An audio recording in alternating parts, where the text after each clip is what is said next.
Hi guys, it's Mrs. Estandalore. I'm back with another book, and I got my two friends, the Moose, with me. And today we're reading a book called MOOSETACHE, and it's written by Margie Palatini and illustrated by Henry Cole. Moose had a problem, a horrible, hairy, prickly problem. It grew right below his nostrils and just above his upper lip. A moustache. Not a few spare hairs or tiny little stubble, no mere weak wandering whiskers on his upper lip of this moose. No siree, Moose had a big, bushy, bristly, mighty moustache, like mine. But a moustache that was burly, surly, mangy mess, and it itched a lot.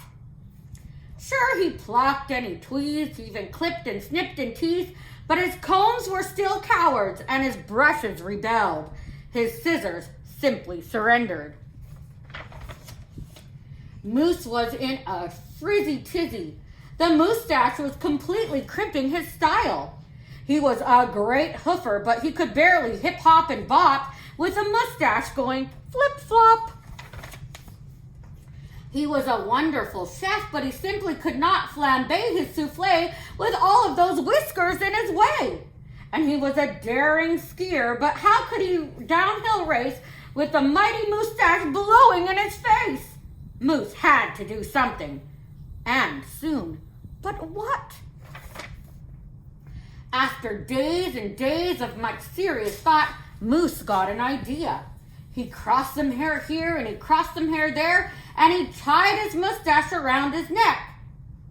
A moose scarf seemed to be an ideal answer to his problem. It was so simple, so easy, so perfectly perfect. But then his mustache got knotted and mangled and horribly tangled, and those hundreds of hairs still prickled and tickled. Worse, Moose could barely take a breath with all that moustache wrapped around his neck. So Moose untied, unwrapped, unknotted, and gulped in some fresh air. He got another idea. He parted some hair this way and he parted some hair that way, and he heaped all that moustache on top of his head. Mustachioed antlers seemed to be the ideal answer to his problem. It was so simple, so easy, so perfectly perfect. Until a squadron of squirrels and one very nosy gopher moved right into that moose motel. They huddled and hoarded and furrowed in and burrowed out. Needless to say, it became very crowded up there on Moose's head, and heavy, and messy, and very, very noisy. The squirrely, chit-chatting squeals and squaws woke Moose every morning before the crack of dawn, and that gopher was giving the moose one hairy headache. Moose needed his sleep, he needed his rest, he needed his privacy. Mustachioed antlers? Nuts, said Moose. So he unparted, unpiled, untwisted, unwined, and said adios to those hairy horns. But now what? What? The miserable moose took a hold of a hunk of hair, and he wrestled it, he roped it, he tethered and tied and tamed it. Aha! A moose tail! Now that was so simple. That was so easy. That was so not so perfectly perfect. Talk about a dizzy do. Moose didn't know if he was coming or going. Backward, forward, this way, that. He didn't know which end was which. Moose had to bail on the tail. And so he thought and thought and thought some more, but no other idea was a worthy winner. Braids were a bother. A moustache sweater, too sweltering. Net? Not. Poor Moose.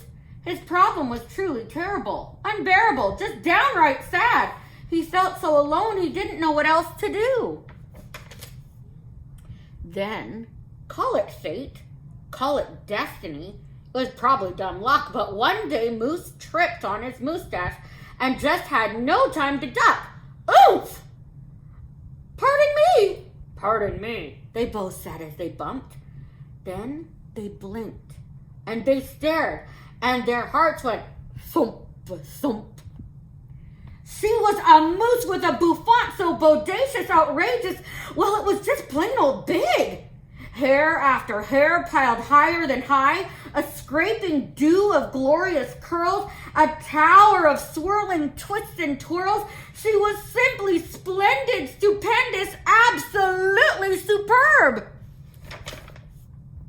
Of course, Moose had to ask how she did what she did to get such a dew. Ms. Moose winked and she whispered, "Just a little glue."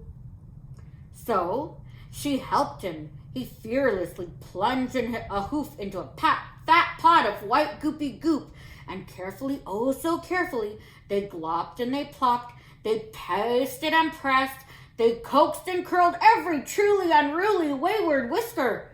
Around and around they tweaked and twirled those horrible hairs, until Moose's once mangy mess was now a wondrous winding wave of marvelous moustache. Moose gazed in the mirror and smiled a broad, moosey smile. He was so happy, so glad, just giddy with glee. He looked dashing and handsome, and Moose guessed, "Is that really me?" With not a care for one hair, the moose pair boogied and bopped. They skied downhill, even uphill, and their cooking was hot, hot, hot. So, of course, it wasn't long after that Moose and his moustache and his beautiful bride foxtrotted and tangoed and waltzed down the aisle. Good hair days, bad hair days, they vowed to love and to cherish. And with hearts heaped with love and pots filled with goop, they both sighed, "I do," glue, and promised never to part. It was so simple, so easy, so perfectly perfect. And it stuck. And look, there's a little moose baby. So cute. I hope you enjoyed today's story. I'll see you again tomorrow. Bye.